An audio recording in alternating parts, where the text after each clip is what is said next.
goes to the Father through the Son, whose name is Yahushua. In him lies the only hope for salvation. We know that it is obtained by grace through faith, not of works, lest anyone should boast, and given freely, given freely as a gift to all who obey him. We understand that if we do not obey him, it is made manifest or made obvious that we do not believe.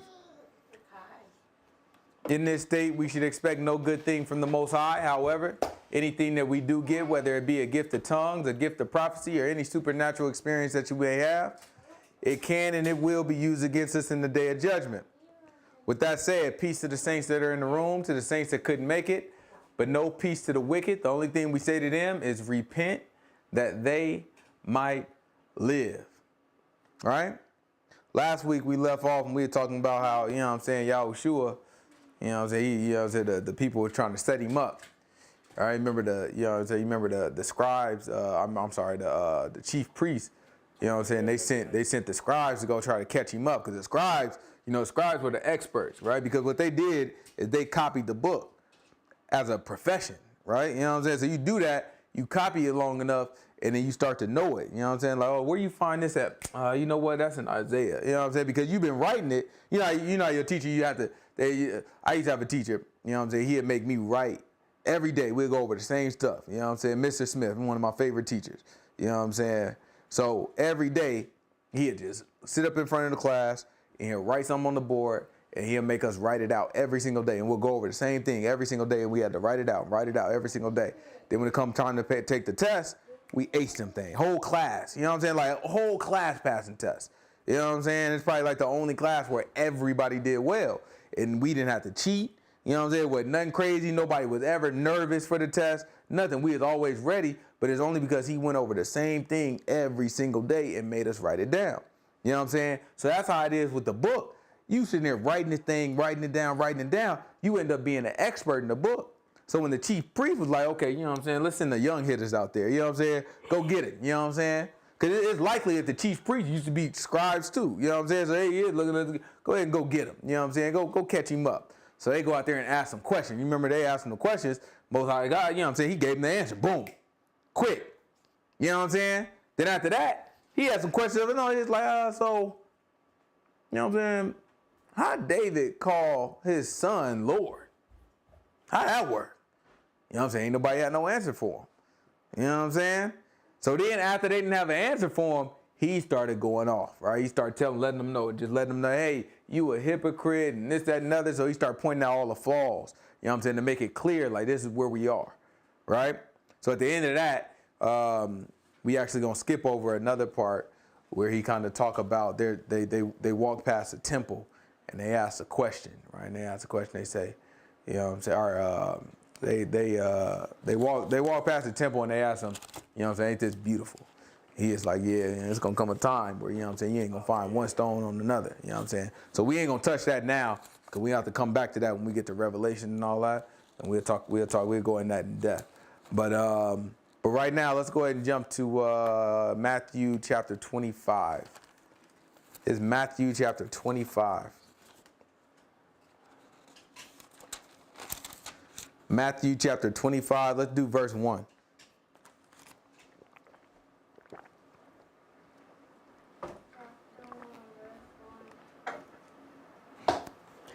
Then shall the kingdom of heaven be like unto 10 virgins which took their lamps and went forth to meet the bridegroom. 1? Yeah. Okay.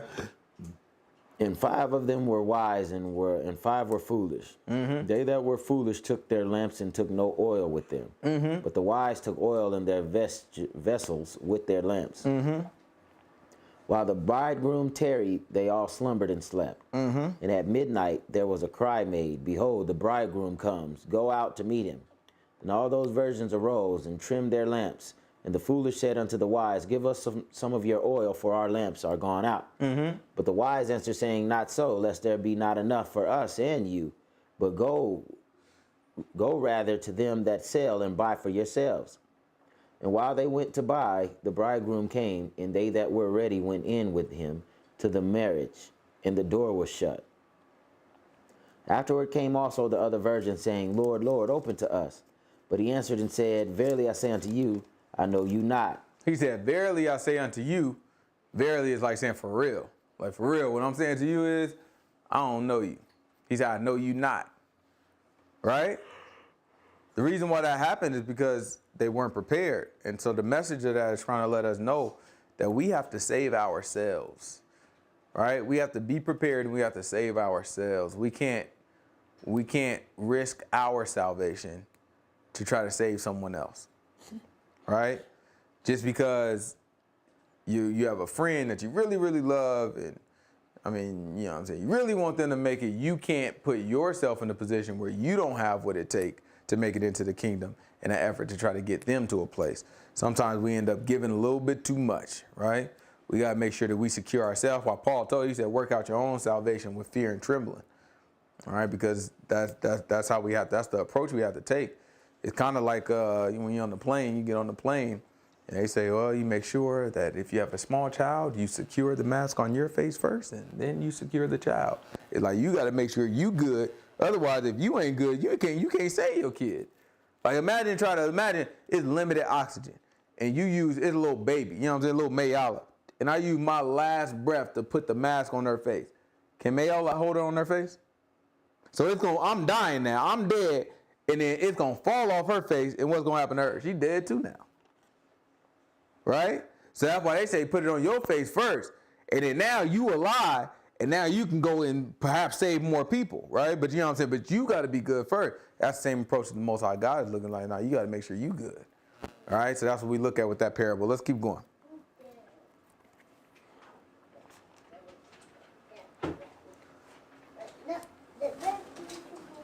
Watch therefore, for you know neither the day nor the hour when the Son of Man comes. He said, watch, because you don't know neither the day nor the hour. Zakai, be quiet, please. He said, you don't know neither the day nor the hour. None of us know the day nor the hour. You know what we do know, though? What? We know the signs, right? We know the signs. This whole book is telling us the signs. We won't know exactly what day. We can't put it on the calendar. But we know the sign. We can look at all the signs and be like, okay, this is happening, this happening. Or book said that was going to happen. Or this actually happened. Well, I remember when that happened. And then we can start to get the feeling of, okay, hey, it's about to happen now. Right? But you got to know the book well enough. Let's keep going. For the kingdom of heaven is as a man traveling into a far country, who called his own servants and delivered unto them his goods. And unto one he gave 5 talents, to another and another 2, and to another 1, and to every man according to his several ability, and straightway took his journey. Mm-hmm. Then he that received the 5 talents went and traded with the same, and made them over 5 talents. Mm-hmm. Made them other 5 talents. We've read this already, didn't we? Not this one, but You probably read it somewhere else. Yeah. Keep going. And likewise, he that received 2, he also gained other 2. But he had received 1, went and digged in the earth and hid his Lord's money. Right? He said he hid it. He said we gonna read it. It's much like what the other parable that we read in. I think we read it in Luke or Mark. He said this is he said you're an austere man, a hard man. Watch this. After a long time, the Lord of those servants came and reckoned with him. Mm-hmm. And so he that had received 5 talents came and brought the other 5 talents, saying, Lord, you delivered unto me 5 talents. Behold, I have gained besides them 5 more talents. Mm-hmm. His Lord said unto him, well done, you good and faithful servant. You have been faithful over a few things. I will make you ruler over many things. Mm-hmm. Enter into the joy of the Lord, of your Lord. He also that had received 2 talents said, Lord, you delivered unto me 2 talents. Behold, I have gained 2 other talents besides them. And his Lord said to him, well done, good faithful servant. You have been faithful over a few things. I will make you ruler over many things. Mm-hmm. Enter into the joy of your Lord. Mm-hmm. Then he which had received the 1 talent came and said, Lord, I knew that you are a hard man, reaping where you have not sown, and gathering where you have not strawed. And I was afraid and went and hid your talent in the earth. And look, there thou hast that is yours. His Lord answered and said unto him, you wicked and slothful servant. He said, you wicked and slothful servant. Watch this. You knew that I reap where I sowed not, and gathered where I have not strawed. You ought therefore to have put my money to the exchangers, and then at my coming I could have received my own money with usury. He said, at least you could have put it in the bank. He said, you could have put it in the bank. At least I would have had some darn interest when I get it back. Let's see.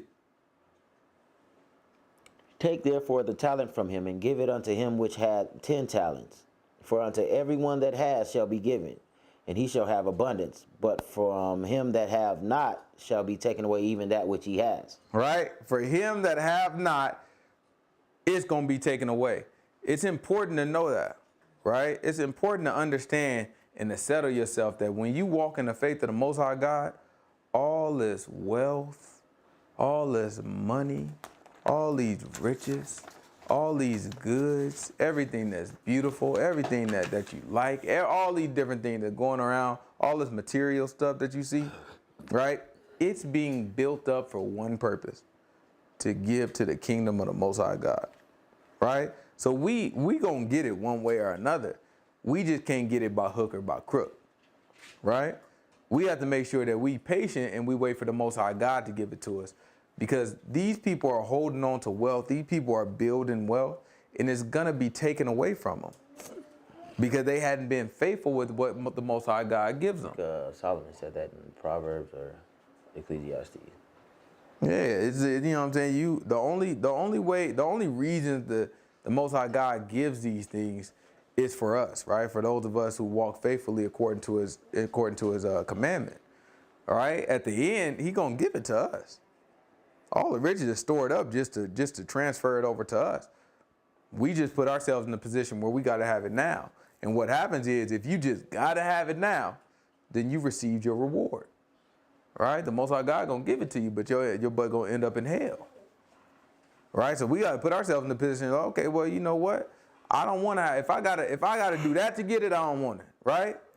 I gotta walk faithfully. When he say handle it, you know what I'm saying, you who are faithful over a little, that means you didn't have anything, but you remained faithful to me. You continue to walk. You continue to do what I told you to do. By doing that, what we have multiplies. And if it happens under those circumstances, the Most High God said, okay, well, you know what I'm saying? You were faithful over a little, I'm gonna make you faithful over a much. And when he say over much, he talking about the kingdom. Let's hear it.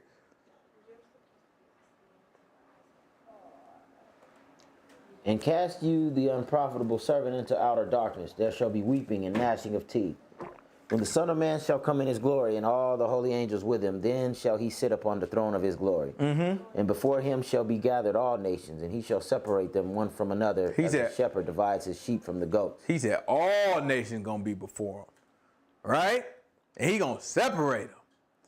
Watch this. As a shepherd separate the what?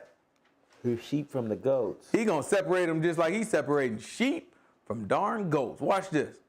And he shall set the sheep on his right hand, but the goats on his left. And the sheep going to go on his right, goats on his left. Let's see. Then shall the king say unto them on his right hand, Come ye blessed of my Father, inherit the kingdom prepared for you from the foundation of the world. Mm-hmm. For I was hungry, and you gave me meat. I was thirsty, and you gave me drink. I was a stranger, and you took me in. Mm-hmm. Naked, and you clothed me. I was sick, and you visited me. I was in prison, and you came unto me. Then shall the righteous answer him, saying, Lord, when did we see you a hungered and fed you, or thirsty and gave you drink? Mm-hmm. When did we see you a stranger and took you in, or naked and clothed you? Or when did we see you sick or in prison and came to see you? And the king shall answer and say unto them, Verily I say unto you, inasmuch as you have done it to one of the least of these my brethren, you have done it unto me. Then shall he say, Who is his brother? Those that do the will of his Father. I got that.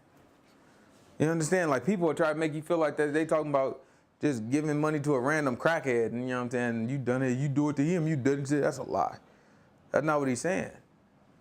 Right? Book tell you, do good to all men. You know what I'm saying? What Paul say, do good to all men, but especially who? The brother. That got that. Right? We come as a priority. It don't make no sense. You got a brother who walk orderly according to the word of the Most High God, you know what I'm saying, as far as you can see, and you end up giving money to a random person that he in need. That just don't make sense. We got to be our priority. There has it any abundance outside of that, then you can, you know what I'm saying, you can look out for other people, right? But when he talking about what we talking about here, he's talking specifically about the brethren, and when he say the brethren, he's talking about those who obey the commandment that he gives. You have to walk according to the will of the Father. If not, you don't fall into that category of the brother. Right? Keep going. Then he shall say unto them on the left, depart from me, you cursed, into everlasting fire. Prepare Into what? You cursed, into everlasting fire. Prepare for the devil and his angels. Into everlasting, what is it? Fire. Don't let these people make a fool out of you. A lot of people be like, no, the Bible doesn't say really hell is something else. Even these Hebrews try to tell you, yeah, hell is really a made up thing, brother. So, you know what I'm saying? It's that and other. It ain't really okay. You know what I'm saying? No, man, if you look, the books say Gehenna. And you know what I'm saying? Gehenna is a place in Israel. This is actually a place. A lot of, you know what I'm saying? It's the Christian that got that. Christian got that wrong, huh? What did it say right there? You cursed, into everlasting fire. Prepare for the devil and his angels. I'm rolling with the Christians on this one. You know what I'm talking about? I mean, if I got to pick a side, I'm just going to go, I saw everlasting fire. That thing sound like it. I mean, but hell, I don't care how you translate it. Let me tell you something. When the book say the man throwing you in the everlasting fire, we all know what we talking about. You call it what you want to call it. Man say everlasting fire. You know what I'm saying? Even Gehenna is where the book say we burned our, you know what I'm saying, we burned all our trash. You know what I'm saying? What you think, you know what I'm saying? What you think he calling it that for? Yeah, buddy. That thing gonna be everlasting. Ain't no getting out of that. I mean, yeah, there's another one I heard. Yeah, the fire is everlasting, but that don't mean that you gonna be in there. You know what I'm saying? Like you go in there and then you burn up. It's just the fire don't stop. Okay, keep reading. Watch this. Yeah, what? I mean, what? Oh no, you know, cause you got a fire. If I got a piece of wood, you know, you ever had a piece of wood and you throw a piece of wood in the fire? And sometimes the wood go out before the fire do, right? You know what I'm saying? So you got to throw another piece of wood to keep the fire going.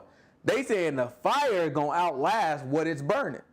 So I'm going to burn up although the fire is everlasting. I cease to exist because I'm in the fire. That make listen, when you don't know the book, that make a whole lot of sense. Watch it. Keep going. For I was a hungered, and you gave me no meat. Thirsty, and you gave me no drink. I was a stranger, and you didn't take me in. Naked, and you clothed me not. Sick and in prison, and you visited me not. Then shall they also answer him, saying, Lord, when did we see you hungry, or thirsty, or a stranger, naked, sick, or in prison, and did not minister unto you? Then shall he answer them, saying, Verily I say unto you, inasmuch as you didn't do it for one of the least of these, ye did it not to me. These people, how you feel guilty about not giving a crackhead. You know what I'm saying? Sitting there saying a prayer with a darn crackhead. That don't make no darn sense. Book say you got to be of a sober mind. I'm going to sit here, you know what I'm saying, look at you like you don't want keeping the book. Nah, you got to come out of that stuff. We can help you come out of it too. You know what I'm saying? We can help you come out of it.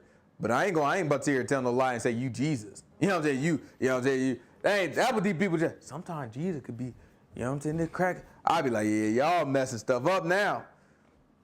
You let people, just tell people the truth. Like you a crackhead, you going through some stuff, probably had a rough life. Then you know what the crazy part is? That's what these people want to hear. These people be wanting to hear somebody just tell it to them like it is. And they know it. I'll be talking to my brother, man, listen. I was telling somebody the other day, you know, I was like, you know what I'm saying, there's a lot of people just in the background. You know what I'm saying? Like in the background from afar, they'd be like, yeah, I watch your videos. Yeah, I watch this and I watch this. You know what I'm saying? You get it too. It's all the time. You know what I'm saying? And it's like, well, you know what I'm saying? Like, all right. So part of me be like, man, why you don't, you know what I'm saying? Like, what you mean? But the other part of me is like, but maybe this is how it's supposed to be though.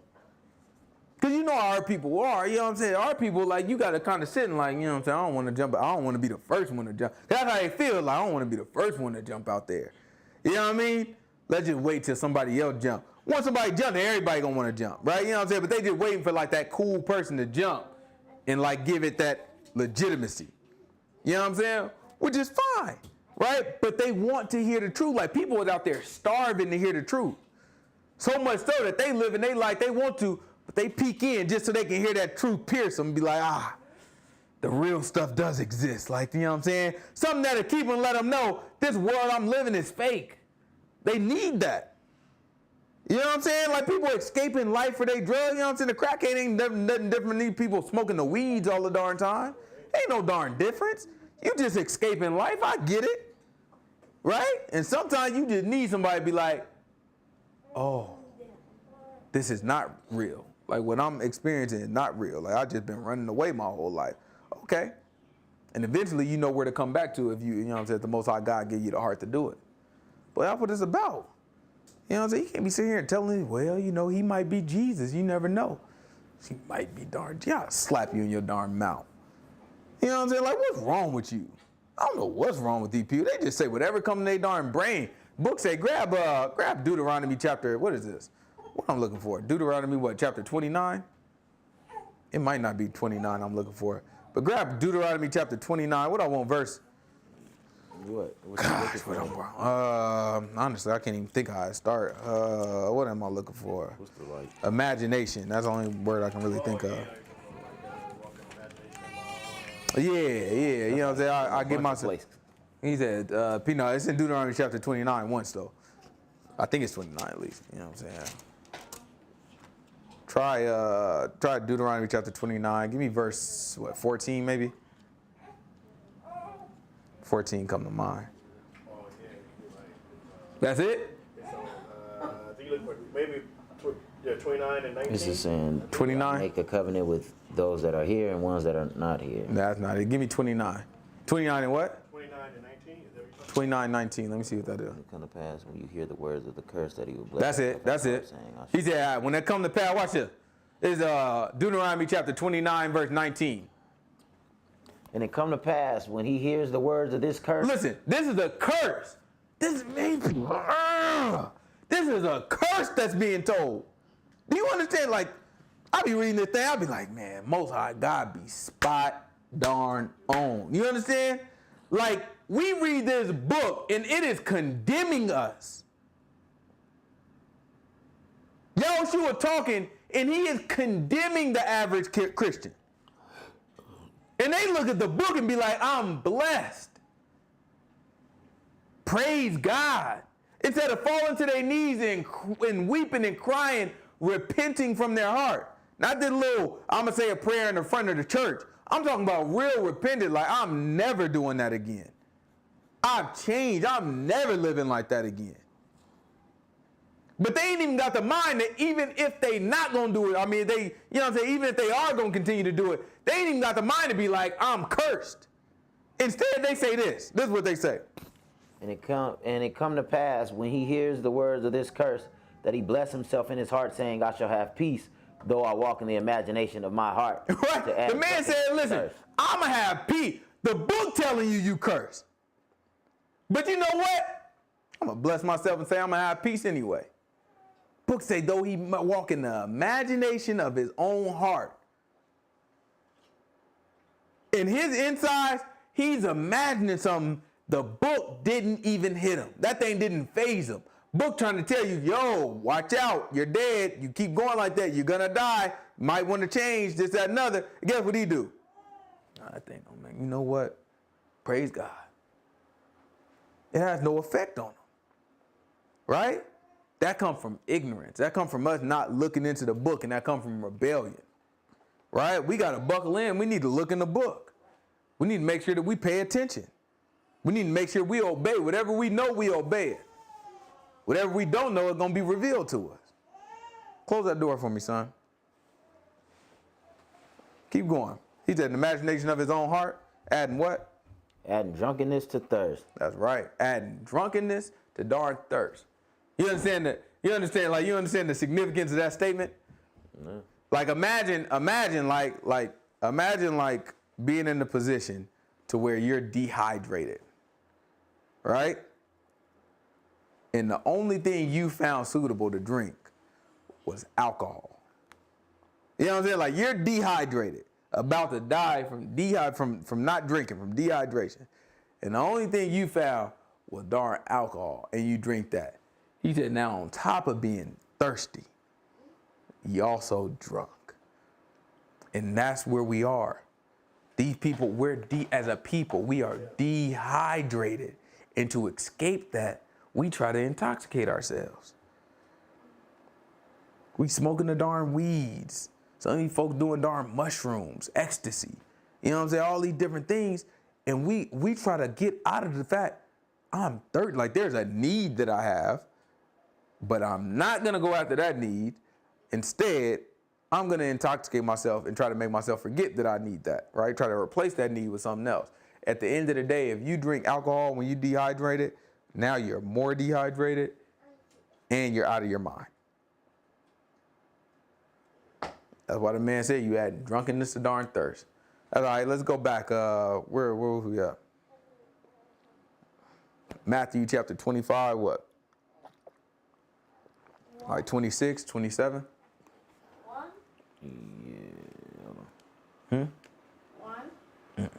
45. 45. It's Matthew chapter 25, verse 45.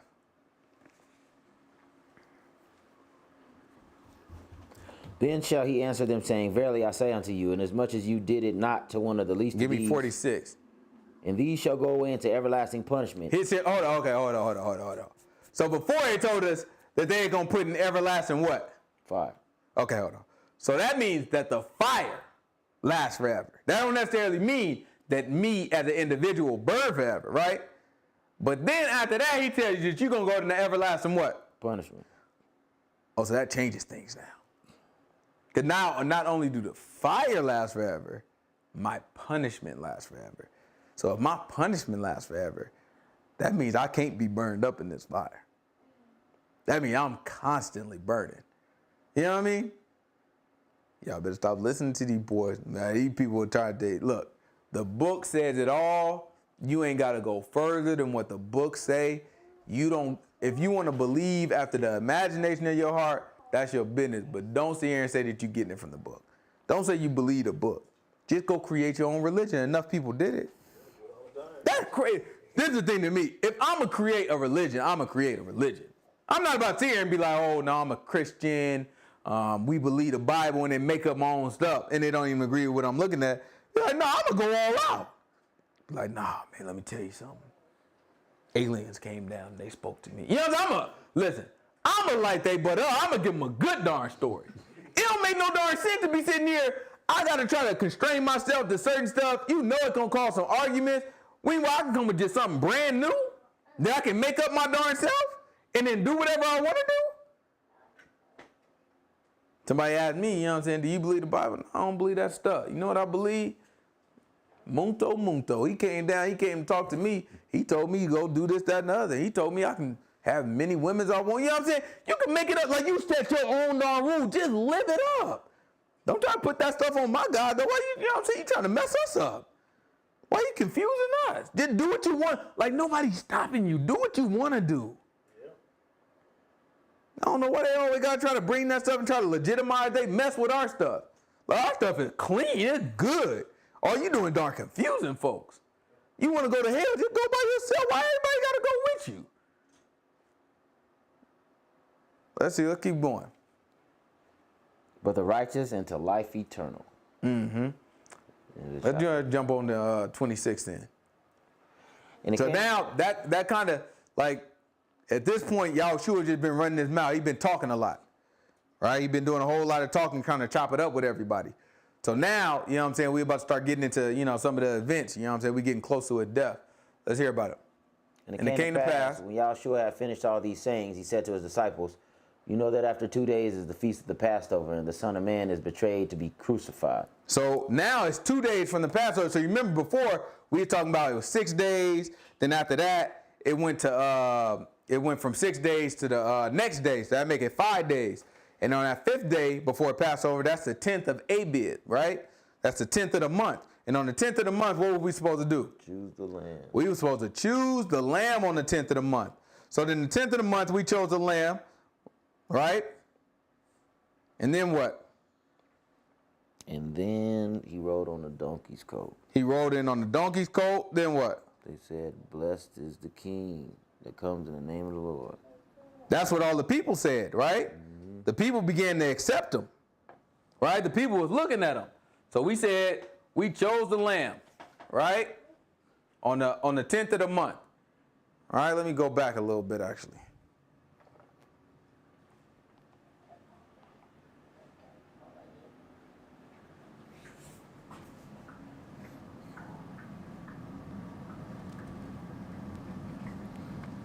All right? So we chose the lamb on the 10th of the month because Yahushua is our lamb, right? So now it's telling us now we 2 days before the Passover. So that's going to put us at the 12th, right? Or, well, I guess the 13th. It's going to put us at the 13th. You know what I'm saying? 'Cause remember, the Passover is at the end of the 14th, the beginning of the 15th. You know what I'm saying? So that's going to put us at the 13th, 2 days before the Passover. Let's keep going. Then assembled together the chief priests and the scribes and the elders of the people unto the palace of the high priest, who was called Caiaphas, and consulted that they might take Yahushua by subtlety and kill him. But they said, not on the feast day, lest there be an uproar among the people. Right? So they're looking like they ready to get him. Don't make a mistake. They're just saying, it don't make no sense for us to get him on the feast day. Why? Good. Everybody hold the man like a prophet, and you gonna kill him on the feast day? You're supposed to be doing the Passover. It can't be working. If we end up killing him on the Passover, everybody's going to be there because our law tells us what? Passover, you got to keep the Passover. That thing's a high Sabbath. Grab Exodus chapter 23. I hope I'm getting this right.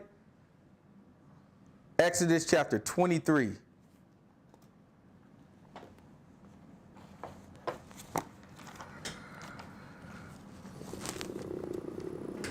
Hope I'm getting this right. If it ain't 23, let's try 23, but if it ain't 23. Yeah, that's it. Is it? Yeah. It's Exodus chapter 23. Verse 1. Verse 1. Thou shalt not raise a false report. Put not thine hand with the wicked to be an unrighteous witness. Uh-huh. Thou shalt not follow a multitude to do evil. This ain't what I want. Oh. Is this? You sure this is what I want? It kind of fits, but what do you look for? I'm looking for the feast. That's Leviticus 23. Nah, not that one. No, I'm looking for. When they actually had the feast. No, I'm looking for. Where's it at in Exodus? That's 12, man. But that's the first one. Nah, no. Not that. Like the year later. Nah, it's Dang, it's not 23. Hold on. 33 maybe. Okay, Let's try Exodus 3 33. times you shall keep a feast to me. There we go. That's what I'm That's looking 23. for. That is 23? Later on in 23. Okay, so this is Exodus chapter 23. He said 3 times. What? What verse is this? 23:14. So this is Exodus chapter 23, verse 14. He said 3 times you're going to keep a feast. Watch this. 3 times you shall keep a feast unto me in the year. You shall keep the feast of unleavened bread. You shall eat unleavened bread 7 days, as I commanded thee, in the time appointed of the month of Abib. For in it thou came out of Egypt, and none shall appear before me empty. In the feast of harvest, the first fruits of thy labors, which you have sown in the field, in the feast of gathering, which is in the end of the year, when you gathered in your labors in the field. 3 times in the year all your males shall appear before the Lord God. 3 times all the males must appear before the Most High God. 3 times all the males must appear. Right? So this is 3 times a year everybody must appear. What was the first one he named? Unleavened bread. When is unleavened bread? The 15th month of Abib, 15th. right? 15th day of Abib. So now Passover bleeds into unleavened bread. So if they kill him on the feast, guess what? Everybody is there. And they hold him to be a prophet. Look, the man just rolled in. None of this is by accident. The man just rolled in on a donkey. They lay down palm trees talking about Hosanna. Hosanna in the highest. Man said, here comes the king. Blessed is he who comes in the name of Yahuwah. They looking at this man like this is the Messiah. It don't make no sense for us to kill him in front of everybody, because if we do that, the people are going to revolt against us. They think he's somebody. Keep going. Watch this. Thou shalt not offer the blood of my sacrifice with leavened bread, neither shall the fat of my sacrifice remain until the morning. The first of the first. Oh, my fruits. fault. Go back to Matthew chapter 26. Where we leave off? Verse 4. It's Matthew chapter 26, verse 4. And consulted that they might take Yahushua by subtlety and kill him, but they said, not on the feast day, lest there be an uproar among the people. Right? They already knew it was going to be a riot. Oh, these people were going to darn wig out. Because you got to imagine, like, at this point, he's like a celebrity, but not just a celebrity. Like, imagine a celebrity that also is like just innocent. You know what I'm saying? Like, just does all the right stuff. And imagine somebody doing something to that celebrity that's just wrong. Here's an example. You remember, y'all hear about the rapper girl Meg the Stallion, right? So you got another rapper dude or singer rapper dude that shot her in the foot, right? So they say, allegedly, who knows? They say he shot her in the foot. So she came out. At first she was quiet about it. Then she came out and she said, he shot me, right? And after that, everybody was like, I can't believe this. Black men need to protect black women, right? You know what I'm saying? Start wigging out because they look at her like, this is just a defenseless woman, right? Who ended up getting shot. And she's a celebrity. So now we all care, right? So imagine that times 5, because now this is connected to our religion. This is connected to our nation. This is connected to our livelihood. Like, this man is going to come and rescue us. So these people take it serious. They come out and take this man and bring him out. What you think they going to do? They going to riot. And people out here rioting over darn Trump. Right up the darn street where they counting votes. Right up my street, right here. You know what I'm saying? Where I'm at. Right up this way. Right? Where they counting votes. They count votes right up the street. Right? If you look over there, it ain't so much now. But right after the election, if you look, they have police all around that building. Because that's where they count the votes at. Right? And then guess what you got riding around that building every day? Every time I went up that street, guess what I saw? Confederate darn flag and a pickup truck, about 2 of them at a time, just circling the building. Trump folks, they about ready to peel caps, police around and everything, because you about to try to cheat my man. That's what they think. You about to try to cheat my mans. You mean tell me, listen, we was about to trip if you took Yahushua. And they knew it. They looking like, oh, no, we can't do this. You know what I'm saying? It's going to cause an uproar. Because you know it's half and half. You got to have to be like, man, that man ain't the darn Christ. He ain't the Messiah. What's wrong with y'all? Then the other half be like, that's him. That's the king. Scrap it. Everybody fighting. They're like, man, we can't do this mess on the feast. We're going to have to try to do something else. Let's try to figure this thing out. Right? Let's hear about it. So remember, that's their plan. Do not get them on the feast. Right? Let's see. Now when Yahushua was in Bethany in the house of Simon the leper, there came unto him a woman having an alabaster box of very precious ointment and poured it on his head as he sat at meat. But when his disciples saw it, they had indignation, saying, to what purpose is this waste? For this ointment might have been sold for much and given to the poor. Skip on down to, what verse is that? 9. Skip on down to like verse 15.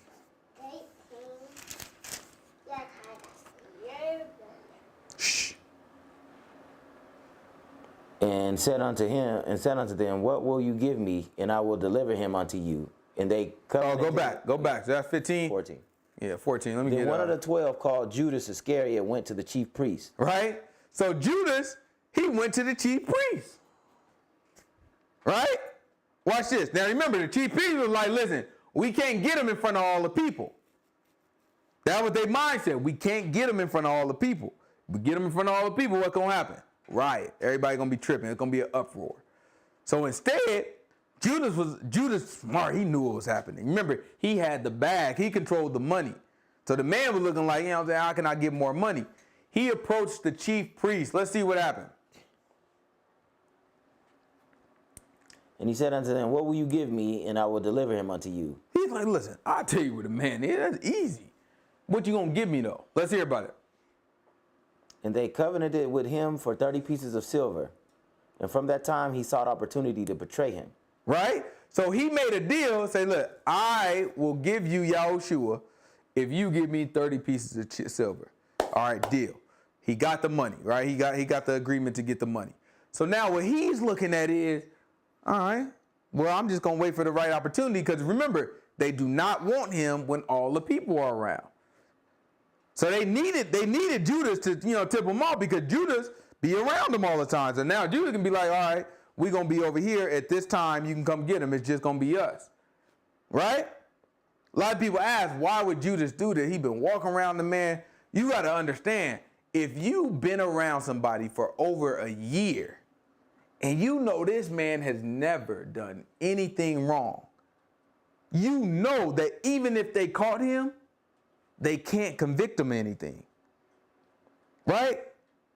Like, you have to imagine, like, this is his mindset because he's been around the man the whole time. So for him, it's very easily just a quick buck.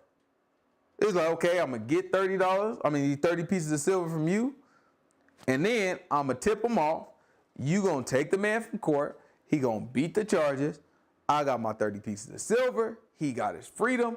And we all gone. Like, you can imagine, book don't document it that way, but you can imagine that that's his mindset, right? Let's see, keep going. And from that time he sought opportunity to betray him. Now the first day of the Feast of Unleavened Bread, the disciples came to Yahushua, saying unto him, Where do you want us to prepare for you to eat the Passover? It say the first day of the Feast of Unleavened Bread. So it's important that we stop there. So when it say the first day of the Feast of Unleavened Bread, so remember we just got done saying we were 2 days out, right? So remember he says 2 days before the Passover.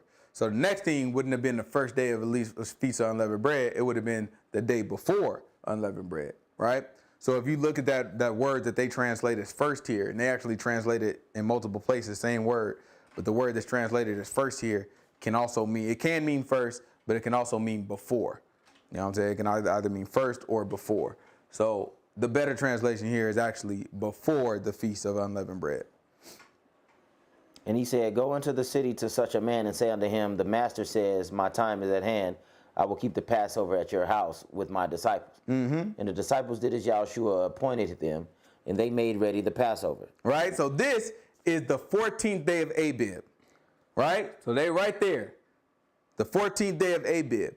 This is in the daytime, right? Passover is going to be in the evening. So right now in the day, in the morning, he's like, okay, let me get everything prepared. So he's like, yo, go get that house and tell I'm going to keep the Passover at this house. Watch this. Now when the even was come, he sat down with his 12, and as they did eat, he said, Verily I say unto you, that one of you shall betray me. And they were exceedingly sorrowful, and began every one of them to say unto him, Lord, is it I? And he answered and said, He that dips his hand with me in the dish, the same shall betray me. Mm-hmm. The Son of Man goes as it is written of him, but woe to that man by whom the Son of Man is betrayed. Mm-hmm. It had been good for that man if he had not been born. Right? So he let them know. Look, Most High God always got to cover itself. He put it out there, like, listen, it better, like, you got to betray me. I know it got to happen, but I just want you to know it better if you didn't. You know what I'm saying? Like, that thing going to be real bad for you since you're doing it. Because he had to put that choice on them. Most like God, when he set people up, he can't set people up in a way where he make them do it.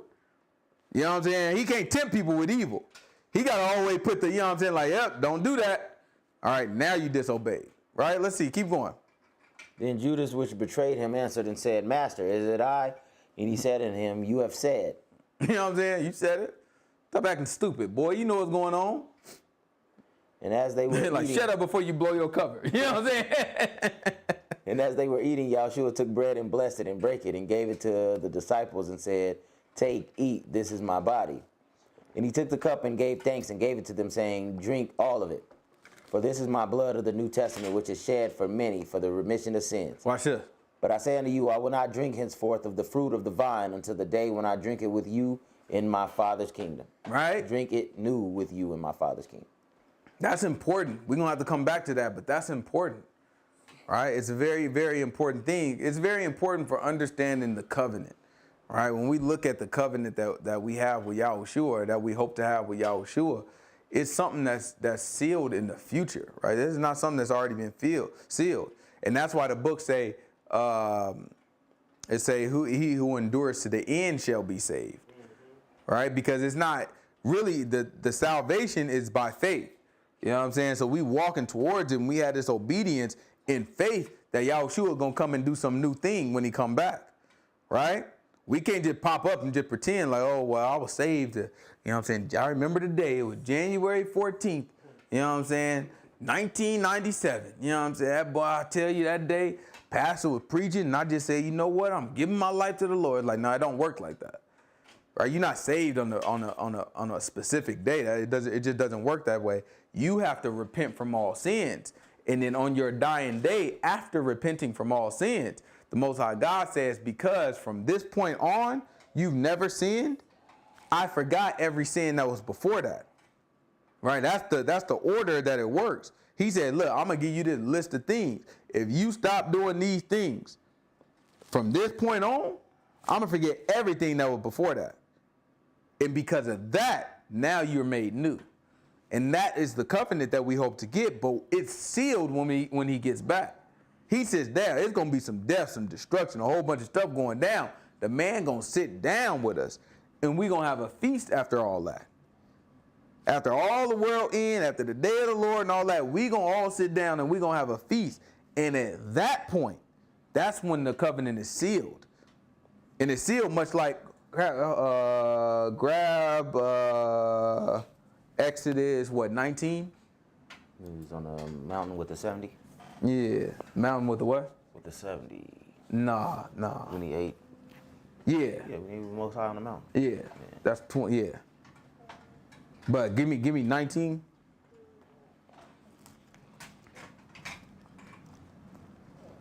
This is Exodus chapter 19. Watch what the book say.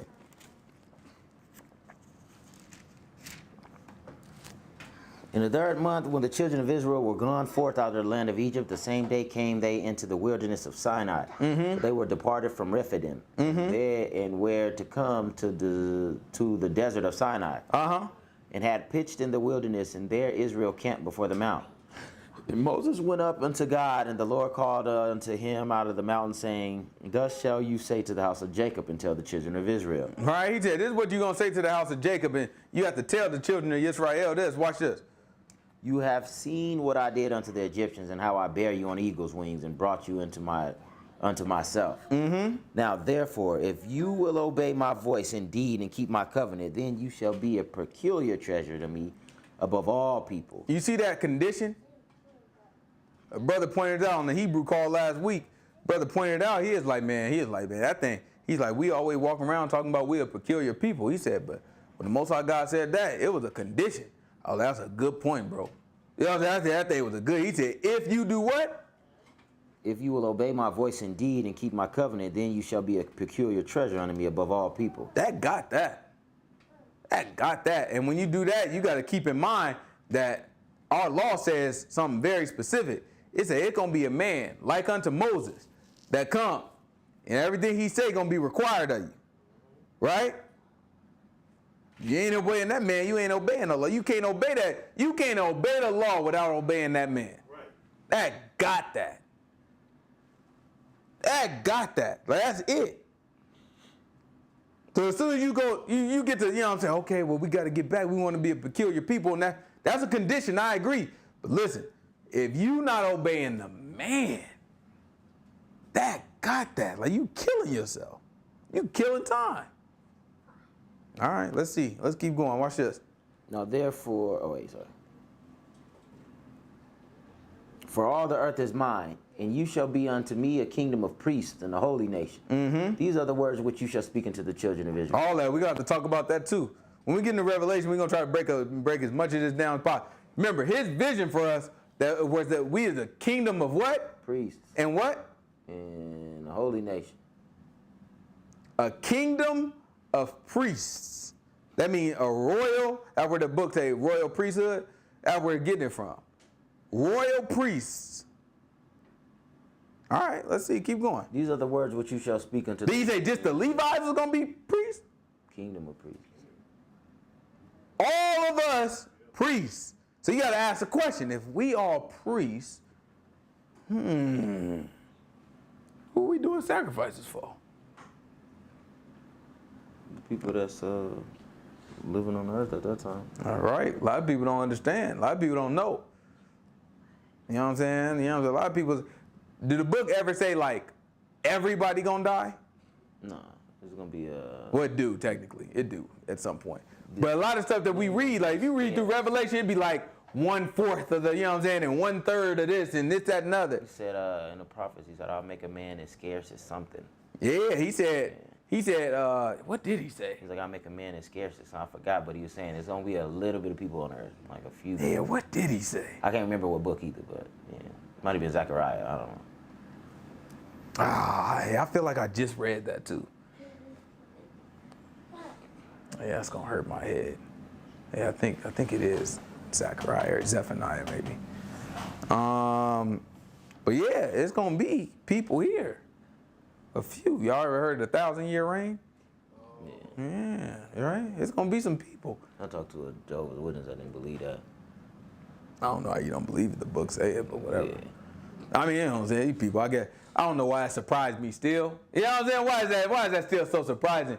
They don't care nothing about what this book say. They believe what they darn want to believe. You know what I'm saying? People, I ain't about to let no book control what I believe. I know that's right, sister. That's crazy. You know what I'm saying? I know that's right. You going by.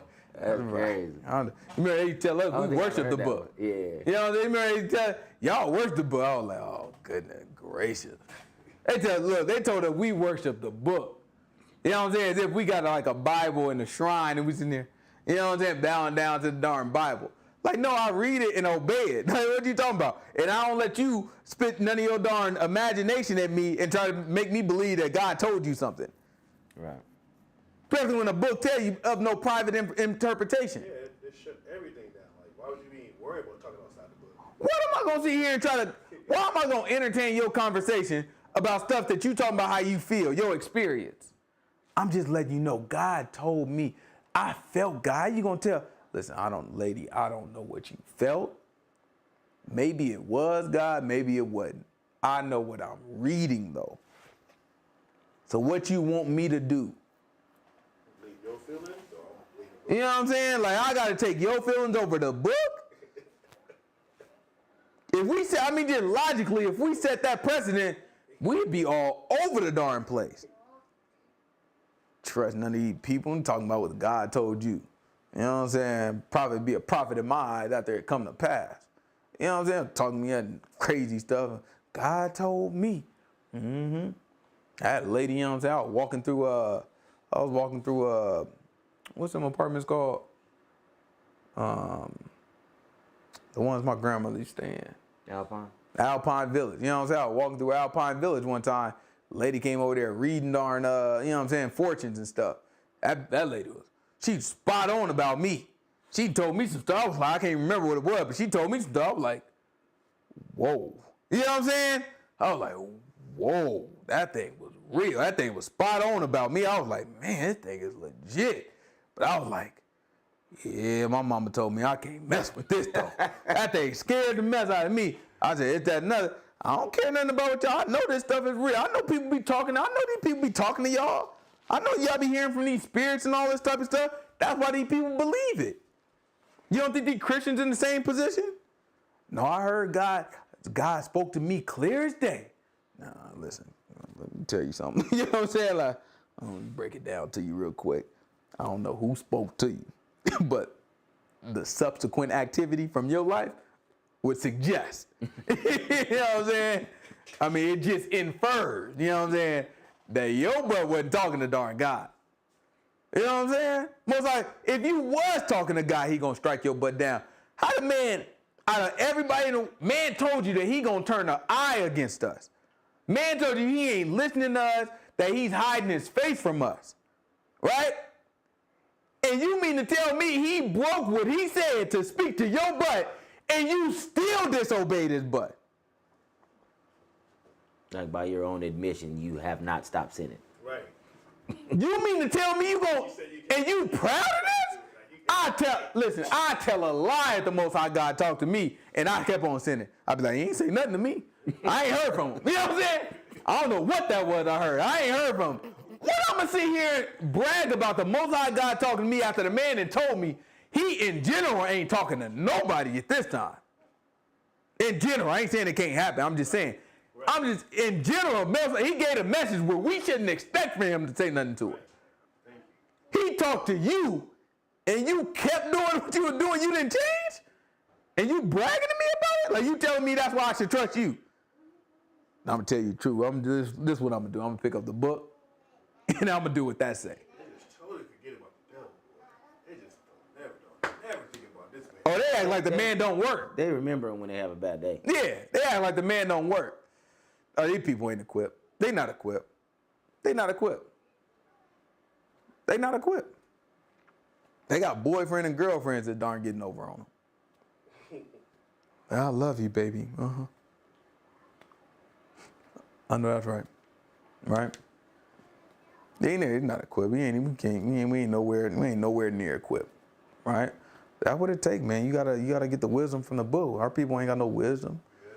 You know what I'm saying? You kill all our, you know what I'm saying, the wise of us, right? The ones of us that was wise, you kill us or you taint us with these rotten religions. Right? Where it takes, because you got wise people that came from our people. Wise men, you know what I'm saying, that could give you, you know what I'm saying, that could just set stuff in order for you. I mean, Sharp, you listen to these people, man, this thing, you listen to a young boy, Fred Hampton, a young boy, you listen to him, I'm like, man, the wisdom that is in this young man, like younger than all of us, and the absolute wisdom that come from him, right?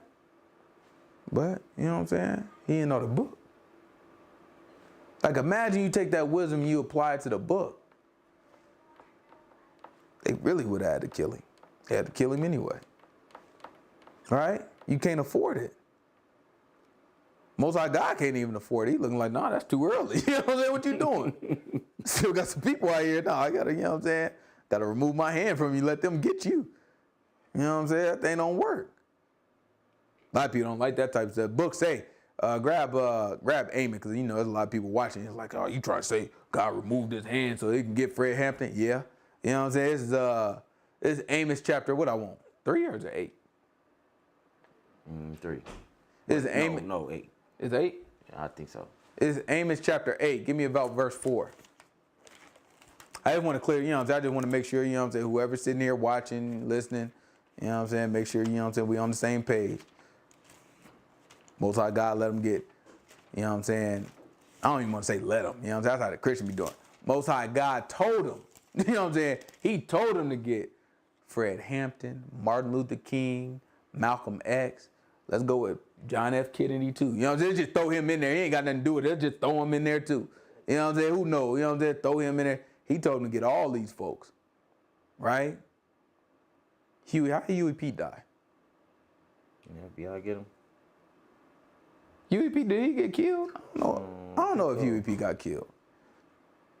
You know what I'm saying? All them folks though, you know what I'm saying? He told them get up in there and, you know what I'm saying, get they butt. You know what I'm saying? This is Amos chapter 3. What did I say, verse 4? Is that what I want?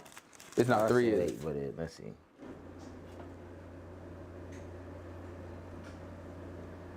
Yeah, it's 3. You're right, it's 3. It's 3. Is Amos chapter 3, is it 4? Yeah. Is Amos chapter 3, verse 4.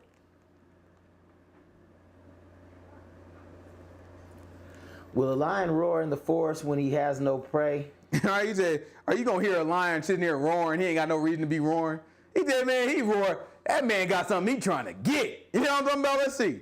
Will a young lion cry out of his den if he has taken nothing? Mm-hmm. Can a bird fall in a snare upon the earth where no gin is set for him? Right? How a bird going to get trapped and it ain't no trap? Mother God asked you very logical questions. He said, is a lion going to sit here and start roaring and he ain't got nothing to scare?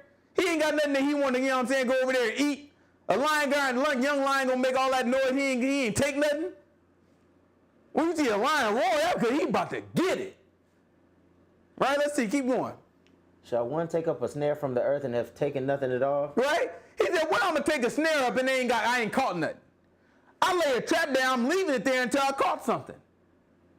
He said, you going to take up a snare and you ain't got nothing? Oh, look what I got. Ain't nothing in there? Let's see. Keep going. Shall a trumpet be blown in the city and the people not be afraid? He said, when you blow the trumpet, isn't the natural response for people to be like, oh, it's wartime, or oh, people coming to get us? He said, shall a trumpet be blown in the city and people not be afraid? What else? Shall there be evil in the city and the Lord has not done it? He leads you down logic. It's a logical question, I ain't even got to answer them for you because you know logically you know the answer to these. So in the same vein, if there's evil in the city, how you going to say the Most High God didn't do it?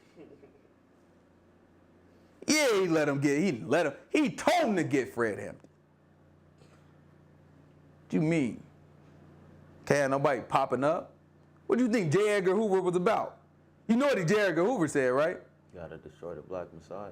He said, we can't afford to have no black Messiah figure. That don't make no darn sense. Who gonna send you? Who is that but the Most High God?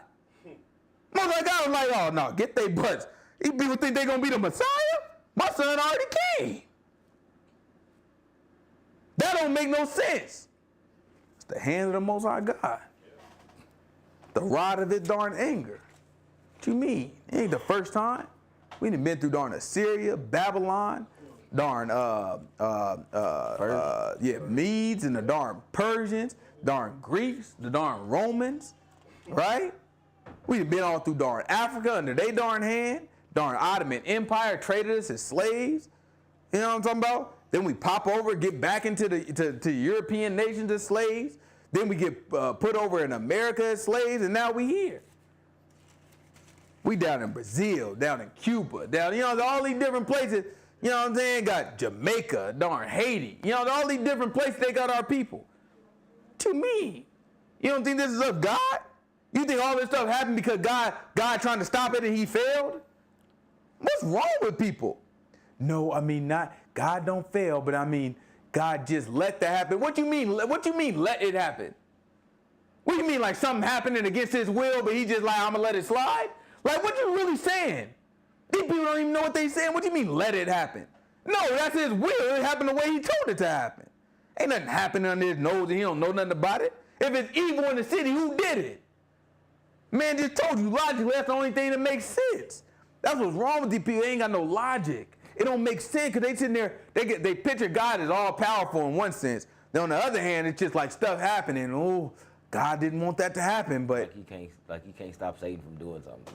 yeah, Like it's like good versus. Satan out here taking They orders. make it look like it's good versus evil. Yeah, like most I got struggling, like Me and Satan one day fighting. I'll be able to get him. Satan, you got me this one time. Yeah. Like, man, if you don't knock it off, you know how easy the Most High God chilling. He just sitting there just like, nah, man, no, go check him out. Grab Job for me. It's Job chapter 1. Right. Well, what's that? Oh yeah, like in Kings? King first, Ahab, when he sent Ahab to his death. Oh, grab what is that? Grab so let's go up Job first. That's gonna be Ahab. First. So that's gonna give us. First Kings 32. Is it that deep? 22. First Kings. I forget, man. I'm gonna look for that. Ain't as sharp as I used. This is what I'm gonna say it's Second Chronicles. First Chronicles. I'm gonna say I think you are 22. I think that is Second right. Chronicles is right, but First Kings 22, I think. It ain't First Chronicles? No, it's not First Kings 22. It's no, that ain't Well, Second Kings. get Job for me first. No, that's Second Kings. So Second Kings. Get Job for me real quick. And then you can find the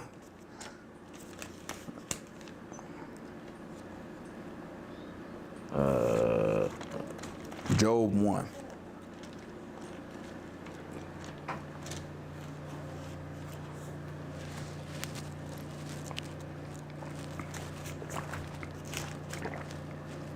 Oh man. All right. It's Job chapter 1, verse 1. Watch the book say. There was a man in the land of Uz whose name was Job, and that man was perfect and upright, and the one that feared God and eschewed evil. Right? It's the book telling you. The man was perfect. He was upright. He feared God and he eschewed evil. That way he stayed away from evil. Watch this. And there was born unto him 7 sons and 3 daughters. He had 7 sons and 3 daughters. His substance also was 7,000 sheep and 3,000 camels, 500 yoke of oxen, 500 she donkeys, and a very great household, so that this man was the greatest of all the men of the east. Right? He was wealthy. Keep going. And his sons went and feasted in their houses, every one his day, and sent and called for their 3 sisters to eat and to drink with him. And it was so, when the days of their feasting were done, about that Job sent and sacrificed them, and sanctified them, and rose up early in the morning and offered burnt offerings according to the number of them all. For Job said, it may be that my sons have sinned and cursed God in their hearts. Thus Right. did Job continually. So he's praying for his kids. Watch this. Now there was a day when the sons of God came to present themselves before the Lord. Watch this. And Satan came also among them. Right? And the Lord said unto Satan, whence comest thou? And Satan answered the Lord and said, from going to and fro in the earth, and from walking up and down in it. Mm-hmm. And the Lord said unto Satan, have you considered my servant Job? Now hold on. Like it? Did Satan say, I've been walking up to and fro through the earth, and I saw this dude named Job? Satan was minding his business. Do you understand? Like, Satan was doing what he was supposed to do. Most High God is the one who dropped Job's name. He's like, oh, have you considered my servant Job? Watch this. That there is none like him in the earth, a perfect and an upright man, one that fears God and eschews evil. Right? Then he started taunting Satan. You can't get him. You know what I'm saying? Oh no, he's perfect. And this one right here, my servant, he's perfect. Like, I know what you've been to and fro through the earth trying to do. Right? You can't get this one though. Satan, you good. You can't get this one though. I bet you can't get him. He said, man, he's perfect, upright. The man eschews evil. Say, licking his darn chop. Like, what you saying? You trying to say, I can't get him? This is my job. I've been doing this for years. Right? Let's see. And Satan answered the Lord and said, does Job fear God for nothing? Mm-hmm. Have not you made a hedge about him and about his house and about all that he has over every side? Now watch what Satan says to God. Watch this. You have blessed the work of his hands, and this substance is increased in the land. What you want him to do, Satan? But put forth your hand now and touch all. Put forth whose hand? Your hand now. Whose hand is that? God. Satan said, you reach out and do what? Put forth your hand now and touch all that he has, and he will curse you to your face. He said, you reach out and hit his butt. I bet you he curse you to his face. Now you tell me who doing it. Because right after that, guess what happened? All his babies died. He lost all his darn cattle. Then in the second round, the man, look, he still didn't curse God. He lost all his kids and he still didn't curse God. Then after that, guess what? Jump over to chapter 2. We might as well read it. We here. What I'm going to sit here and tell it to you, we might as well read it. It's here. It's the book. Ain't nothing but good book. These people don't know what they darn taught. They didn't say anything other than what the book say. Talking about some God let it happen. Book just told you. Satan told him, look, you reach out your hand and touch him. Again, there was a day when the sons of God came to present themselves before the Lord. This is Job chapter 2, verse 1. Yeah. Watch this. And Satan came also among them to present himself before the Lord. Uh-huh. The Lord said unto Satan, from where are you coming? Uh-huh. And Satan answered the Lord and said, from going to and fro in the earth and from walking up and down in it. You better answer. Like, you understand? Like, he taking order. He show up and like, hey, where you coming from? Oh, no, I was just walking to and fro. You know what I'm saying? Like, boy, you better. What's wrong with you? You better fall in darn line. They came to What y'all think this stuff is? You think he warring with Satan? came to present himself. Like, You know what I'm saying? Like, what you got for me today? like salute, like. How you been doing? I hope you been doing your job. He asked him, what you doing? Oh, no, I was to and fro. I was going. I've been trying to find some people. I've been trying to tempt them, but a lot of them obeying you. I got a couple. Oh, okay, well, have you what? Let's see. And the Lord said to Satan, And the Lord said unto Satan, have you considered my servant Job, that there is none like him in the earth, a perfect and upright man, one that fears God and eschews evil? Uh-huh. Watch this. And still he holds fast in his integrity, although you moved me against him to destroy him without. Although you did what? You moved me against him. The Most High God said I was against him. He said, you moved me against him. Watch this. Keep going. And Satan answered the Lord and said, skin for skin, yeah, all that a man has he will give for his life. But put forth your hand now and touch his bone and his flesh, and he will curse you to your face. So the first time we didn't read it, first time Most High God said, all right, he good. I'm going to take away from him. Just don't touch his body. So he got his kids, his babies. You know what I'm saying? Got his darn wealth. Pulled it all away from him. Then Satan come back and he's like, okay, no, sure. You know what I'm saying? Yeah, he remained faithful. But that's only because his body, you know what I'm saying, touch his flesh. Watch the Most High God. And the Lord said unto Satan, behold, he is in your hand, but save his life. He said, you just can't kill him. This is the Most High God. You can't put that stuff on Satan. Satan is taking orders. That's not God letting something happen. That's God provoking something to happen. That's God himself reaching out and making it happen. Y'all don't understand God because y'all don't know the book. In your mind, you can't even imagine God wanting something bad to happen to somebody because y'all don't understand his goal. He don't care nothing about this life. He don't care about nothing about you suffering. You know what he wants you to do? Suffer now so he can give you something later. Your job is to suffer. He don't care nothing about, he don't even care nothing about little death. How could God allow babies to die? He ain't thinking about that darn stuff. His life don't mean nothing. It's just a means to a darn end. Babies don't got to go through all this crap. Hey, more like I looking like I did them a favor. What you talking about? They got it the easy way. Well, I'm saying, what you talking about? They probably going to be in the kingdom, you know what I mean? Never know how you going to play this stuff out. Right. Man already told you, all souls are mine. See, who going to run their mouth against him? And who going to tell God he did it wrong? That's what I'm trying to figure out. Who'd be like, no, you wasn't, you should have did it this way. Once I got to smack you across your darn face. I was like, what's wrong with you? We find what we were looking for? Yep. What is it? 1 Kings chapter 22. This is 1 Kings chapter 22. You're right. It's not 22. It's 1 Kings, what verse? I don't want the whole thing. I just want, you know what I mean? You do 18. It's 1 Kings chapter 22, verse 18. Ain't that the last chapter of 1 Kings? Ah, it is. All right. Still got a little bit. 18, you said? Mm-hmm. All right. Then the king of Israel said to Jehoshaphat, did I not tell you that he would prophesy no good concerning me but evil? Mm-hmm. And he said... Ain't that how these people think? Yeah.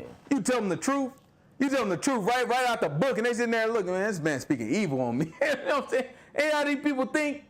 This man just prophesied the word of the Most High God, and they looking like, man, I told you you're going to prophesy evil. Like, yeah, I get it. It is evil when you ain't living right. And he said, hear thou, therefore, the word of the Lord.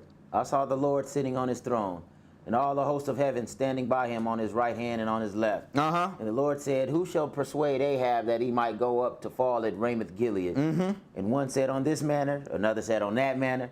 And Look there at came this. forth the spirit. Most High God got spirits auditioning. He looking like, look, this is how I'm going to get him. Look, choose me, God. This is how I'm going to get him. I'm going to do this and I'm going to do this. The other one like, on this manner, like, okay, no, that ain't going to work. This is how I'm going to get him, God. I'm going to do this, that, and the other. Then who won it out? Who won the bid?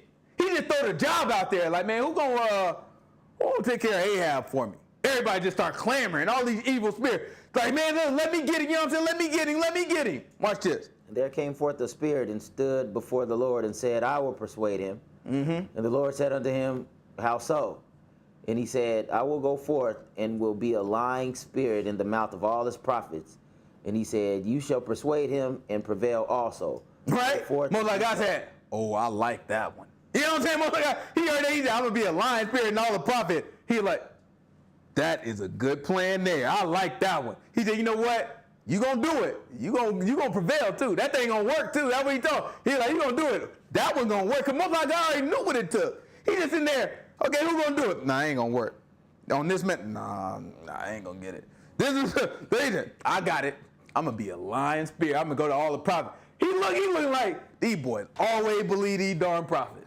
When these prophets get to running their mouth talking about jumping up in front of the church, talking about, it's somebody on this side of the room. It's somebody on this side of the room been going through a rough time. Most like God already knew. He was like, they gonna fall for that one. I like to imagine Most High, he looked at the other angel and they that gonna get him there. That one's gonna get him. You know what I'm saying? And then he go down there, he put him out. He's like, all right, watch what he did. Watch this. Now therefore, behold, the Lord has put a lying spirit in the mouth of all these prophets, and the Lord has spoken evil concerning you.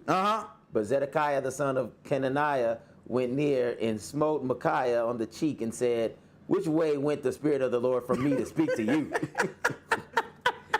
Yeah, smack the homie in front of everybody. The homie sitting there prophesying the truth.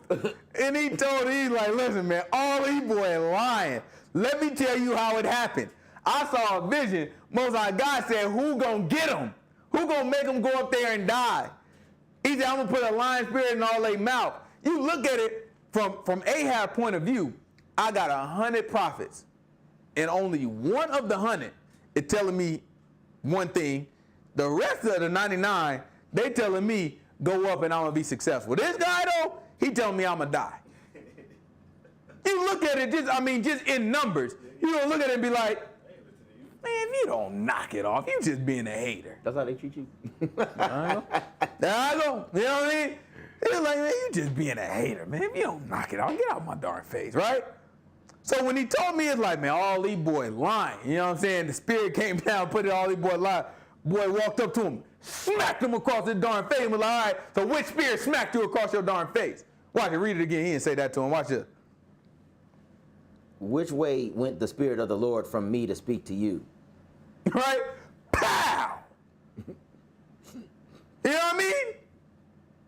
These boys, I'm trying to tell you, it's different. It's different, man. It's different when you teach it the right way. Everybody love you when you lying. Yeah. You ain't no darn threat. You know what I'm saying? I ain't got to say a word. These people, I ain't got to judge nobody. I ain't got to criticize nobody. Just the simple fact that they know what I stand for make them uncomfortable. They be sitting there like, oh, man. I didn't tell you that because I just thought that you would. You know what I'm saying? Like, I ain't never did nothing of the sort. I ain't never told you like, oh, man, you crazy, you going to hell. I ain't never just jumped out and told no random person they going to hell. For what? You are going to hell, but I ain't about to tell you like, what? You ain't got nothing to do with me. You got to ask me a question. You got to tell me you interested in what you know what I'm saying? You got to tell me like, hey, no, I serve the Most High God. Then I'm going to tell you going to hell. You send it, you say you serve the Most High God, like, oh, well, no. Right? But if you just living your darn life, you doing that, well, you ain't got no reason to be afraid of, you know what I'm saying? Like, you know what I'm saying? I ain't got nothing against you. That's the Most High God. That's between y'all or not. But it's uncomfortable. Right? These people are preempt whatever they think you about to say.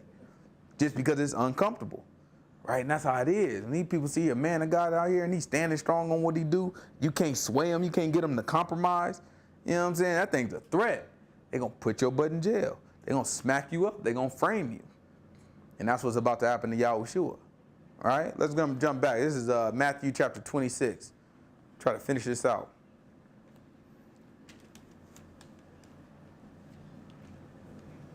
Well, he never made the point in Exodus about the supper. Supper. Oh yeah, go. Yeah, thank you. Go to Exodus. Go to Exodus chapter 19. We were on verse 6. Exodus chapter 19, verse 6.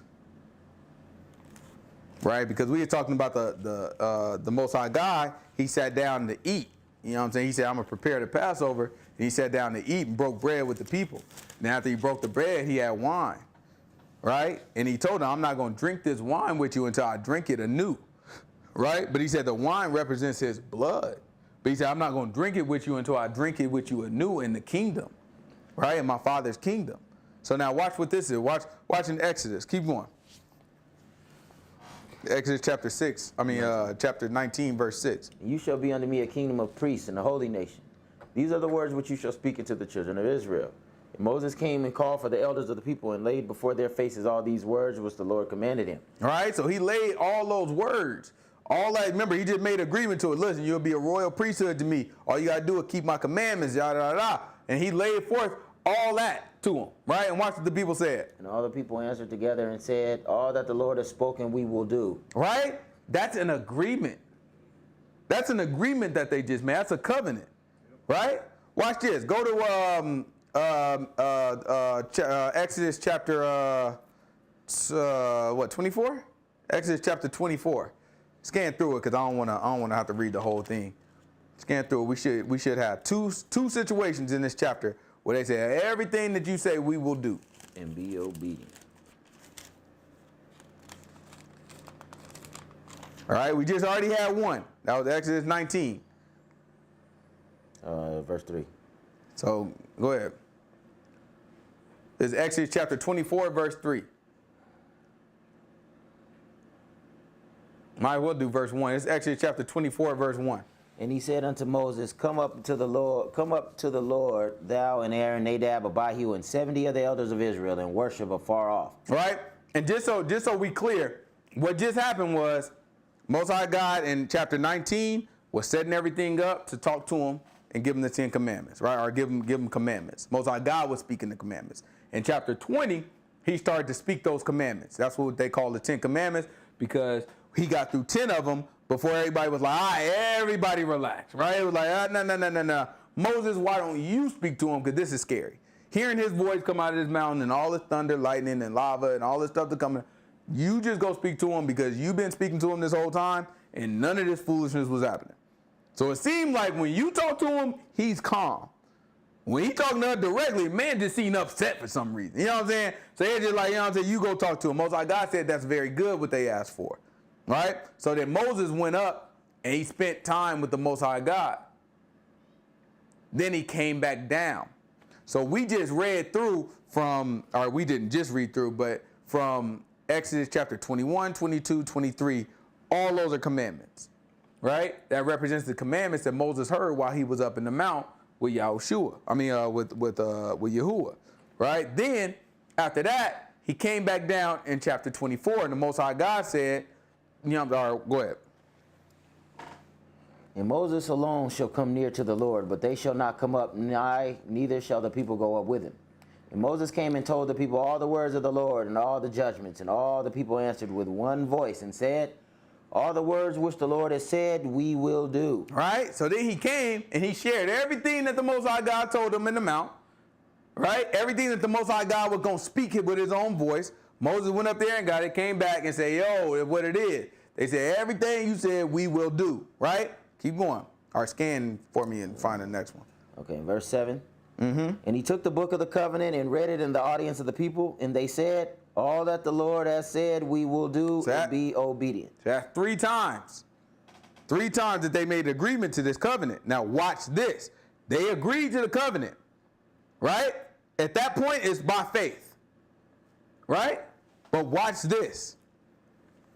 And Moses took the blood and sprinkled it on the people. He took the what? Took the blood and sprinkled it on the people. Uh-huh. And said, behold, the blood of the covenant which the Lord has made with you concerning all these words. Okay. Then went up Moses and Aaron, Nadab, Abihu, and 70 of the elders of Israel, and they saw the God of Israel. And there was under his feet, as it were, a paved work of sapphire stone, and as it were, the body of heaven in its clearness. And upon the nobles of the children of Israel he laid not his hand. Also they saw God, and did eat and drink. And the Lord said to Moses, come up to me in the mount, and be there, and I will give thee tables of stones and a law and commandments which I have written, that you may teach them. Right? So he came up there, and then they ate and they drank.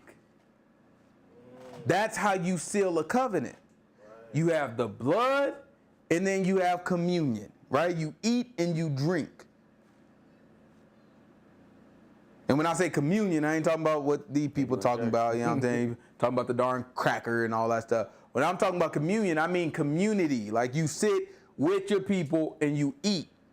That's how the agreement is sealed. It's sealed with a feast. Right? So in the end, that's the same thing that's going to happen. He's already spilled the blood. And you're going to read, we ain't got to get it, but we're about to read where when they having a conversation with Pontius Pilate, they looking at it like, they like, no. You know what I'm saying? I don't want Barabbas. Right. I don't want the man. Give me Yahushua. And what they say? All his blood be on us and our children. So you got the blood. The blood is sprinkled. Sprinkle it on the people. Right? At that point, the blood is sprinkled. Only thing we need now is the feast. That's why the man said, I can't drink this right now. When I drink it with you, I'm going to drink it with you anew. See, first, he didn't come back and seal the covenant. He didn't give nobody no new bodies yet. They don't got it in their hearts to serve the Most High God. You think I can hit They this? don't got the law in it. What? I don't even want to call it out because I know I'm going to be wrong. Or No. Isaiah? Or Jeremiah? I know I'm going to be wrong, so I ain't even going to do it. You know what I'm saying? We're going to be here all night trying to find out where it is. What? What is it? No, don't make me do it. Well, just say it. So Ah! It don't bother me too, so. Okay, let me do an easy one because I think I can hit this one. Give me, which one were you thinking about? Because that's going to bother me. well, both of them is the feast, right? But It's in the prophets? it's not Isaiah 66. And it's not 65. Maybe Ezekiel. Give me Ezekiel. Give me Ezekiel. Give me Ezekiel. Give me Ezekiel. Give me Ezekiel chapter 39. Give me Ezekiel chapter 39. Give me verse. So 39 should be Gog and Magog. If it's not 39, then it's 38. Because 40 is when the temple's. Gog. Gog and Chief Prince of Meshach and Tubal. Okay, that's it. Turn back. This is after the 1,000-year reign, I think. So grab. This is the beginning of the 1,000-year reign. Grab. Sure it's not after. Positive, yeah. Because they making burials. Yeah, but one of these ones, it was after. Revelations is after. Yeah, but in Ezekiel, he had one where it sounded like it was after. I don't know. We have to read through it. But it ain't this one because this should be where the burial is. So scan down in there. And I don't know if it's after they start talking about the burial and everybody having a job to bury, you know what I'm saying? They got to mark the people and bury. I love this chapter, by the way. Yeah, that thing crazy, right? Yeah. Should say, so I think, if I'm not mistaken, there's somewhere in here about a feast. The valley of Haman Gog. And passengers, and they bury Gog and all this multitude, they shall call it the valley of Haman. I don't think it's here, actually. Ezekiel 38. What did it say there? No, it might be 38, but I think it's 30. I think it's 39. If it's in here, it might not be here at all. The Son of Man set the face against God, the land of God. Did it say something about a feast? I think what I'm thinking of here, I think it say something about animals feasting here. I think it's like, call all the fowls of the earth or something like that, and they can feast. You know what I'm saying? I don't think this is what I'm looking for. Y'all don't see nothing about a feast or nothing in there? Should be maybe towards the middle or end. It's been a while, so. After that, 40 is like the new temple and stuff. Yeah, no, it's definitely not 40. It'll be, I don't know, yeah, we'll have to. I want to say it's in Revelations too, but I can't even think of where it's. I want to say Revelations. It ain't Revelation 14. Revelation 14 gonna tell you about he put the sickle into the earth and the wine. That's not the feast though. I want to say it's one where it's a feast. Like, I just can't think of it right now. My mind is. Right. I think you're right. 39. What verse? Is it a feast talking about animals though? I want to say this one's an animal. One of these is one. I want to say it's Isaiah though. When Isaiah the talk animal about lie down with the lion, lie down with the lamb and stuff like that. that might be here too, That's but no, Isaiah I mean. 7. No, I mean the feast where he say you gonna eat them. Like he say like we gonna eat them. Like we gonna eat these people. Like he kill them all and we gonna eat them. You know what I'm saying? But I just can't remember where it is. What you got though? What you see? You say Ezekiel 39 and Speak to every feathered fowl and every beast of the field, assemble yourselves, come that's and gather yourselves on every side to sacrifice. He tell them to eat them, right? Or sacrifice them, right? Even a great sacrifice upon the mountains of Israel, that you may eat flesh and drink blood. You shall see the flesh of the mighty and drink the blood of the princes. This is all the people he's going to kill, and the birds are going to eat them. Yeah, that's the one. Is this one like that? Except it's something like that, but except it's not saying the birds gonna eat them. Revelation 19:18. All right, let's do it. Revelation chapter 19:18. Let's see. Or Deuteronomy 32:14. Nah, Revelation chapter 19. I know it's in Revelations 2, but I just couldn't think of exactly. It's 19 then. Revelation chapter 19. Scan through and see what verse I want.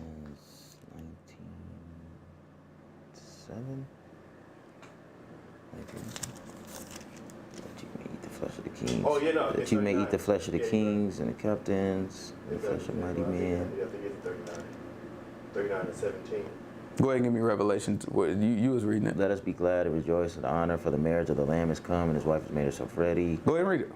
Oh, 7 or 18. 18 is about the flesh of the captains. And 18, yeah. 17. And I saw an angel standing in the sun, and he cried with a loud voice, saying to all the fowls that fly in the midst of heaven, come and gather yourselves. Oh, this is the same thing, fowls. Yeah. Together that you Maybe I'm mistaken there. unto the supper of the great What God. are you talking about? I see one though. I think you are in Ezekiel. They're talking about that. They're talking about us eating it. But it's fowls, right? He said the fowls of the earth. You shall eat the flesh of mighty and drink the blood of princes. What's before that? And thou, son of man, that says the Lord, speaking to every feather fowl and every. Yeah, so he said it to the birds. I might be mistaken. Maybe I, you know what I'm saying? Maybe I'm mistaken. I thought one of these was saying it to us, but You talk to the birds. yeah. But nevertheless, there will be a feast in the end. And as we sit down and have that feast with Yahushua, that's what he's telling me. He's saying, man, I can't drink this until I drink it with you anew in the kingdom. Right? So at the very end of things, then he gonna sit down and he gonna eat with us. So that's important for us, right? That lets us know, like, you know what I'm saying, like where the covenant is sealed. So that confirms for us that, like, right now we're walking in faith, and that there's a certain healthy hope that comes with that, right? Because if you just had this mindset like, I already got it, then that's where this once saved, always saved nonsense come from, where you feel like, okay, well, I can make mistakes, I can keep doing this stuff, because you know what, no matter what, I'm always gonna be saved, because I know that on January 14th, 1997. He saved me, and he did this and he did that, and that stuff that mess you up. You get this confidence it's good to have confidence in God, but if your confidence in God is not built off of the word, then it's not really confidence in God, it's confidence in your imagination, right? And that's what the Most High God is talking about in Deuteronomy 29, when we were saying, look, even though this thing is cursing me, I'll walk and I'll bless myself and say I'm gonna have peace, though I'll walk in the imagination of my own heart, adding thirst to drunkenness. Adding drunkenness to thirst, maybe. And that's why he said the law is not done away with. Yeah, no, the law is not done away with. Right? Every piece of the law still got to be upheld, because if you look at it, what else is gonna condemn us? Right? If I do away with the law when Yahushua died, this is how God look at it. If I do away with the law when Yahushua, rose from the dead, right? Then that puts everyone in a position where there's nothing against them. So Yahushua would have had to come, he would have had to make a new covenant at that point and seal it at that point for there to be anything that the Most High God can hold against him. Right? But no, he didn't have to do that. What he did is the law has to complete its way through, because that's prophecy. That's just how it goes. That's how the law is built. It has to reign until death. There's no way to annul that. Like, he can't just go back and be like, never mind. There's the Most High God don't work on no willy-nilly. You know what I'm saying? Everything has its own proper mechanism, and everything has to be satisfied. So it's like the law, for it to be satisfied, everyone has to die. Once there's no one left alive, then the law is done. It served its purpose. So everybody has to die. Once the law serves its purpose, guess what? Now you can come back to life. And now I can make a new covenant with you. Right? But that old covenant, there's no way, you're not going to be under two covenants. Right? So we got to figure this out. So it's not happening to the end. That's very important, right? It's important to know that because it restructures how you believe in your faith. I don't know who this is. One person, y'all been rocking with us the whole time on YouTube. I appreciate you. All right, Most High God appreciate it. When we look at it, man, we obey. When we look at it and we look at the word and we take it and we take it serious and we really dedicate ourselves to it, Most High God can appreciate that, man. It's just about obeying, man. Don't just stop with watching. Don't just stop with, you know what I'm saying? Don't just stop with, you know what I'm saying? Just, you know what I'm saying? Just reading either. All right, you look at it and you got to keep it through and obey it. Because I tell you what, you sit here and watch. Even Ezekiel, we ain't got to get it, but even Ezekiel, he said, they came to me, it was like I was singing a song to him. You know what I'm saying? That thing was just, sometimes make a couple, you know what I'm saying, maybe make a couple jokes, you know what I'm saying? Be like, I like watching Fillmore because it's funny. Them boys over there is funny. Don't let that stuff be a darn snare to you, though. You know what I'm saying? Make sure you get this word. Make sure you paying attention. Make sure you reaching down, and then you make sure that you change your life because of it. The rest of it is vain. I wouldn't kill no. Let me tell you what I wouldn't do. I would not kill no time watching my black butt. You know what I'm saying? Talking about some word. You know how much stuff is out on the internet? Entertaining stuff in all different types of ways. You know what I'm saying? What I'm gonna sit here and watch my black butt while here pace back and forth with this big old bright red podium. You know what I'm talking about? It's like, listen, I ain't about to sit here and subject myself to this darn mess unless I'm gonna get some God out of it. If you ain't doing that, man, that thing don't make no darn sense. It don't make no darn sense to be sitting here killing your time when you could be out here living it up if you're gonna be a sinner. That's all I'm saying. I appreciate you for watching. Y'all got any questions? We left off with Matthew what? 26, 29. 20, that's all we got? Okay. So we're gonna try to finish out Matthew 26 and maybe go a little bit into 27 next week. Once we get there though, you know what I'm saying? It's all downhill from there.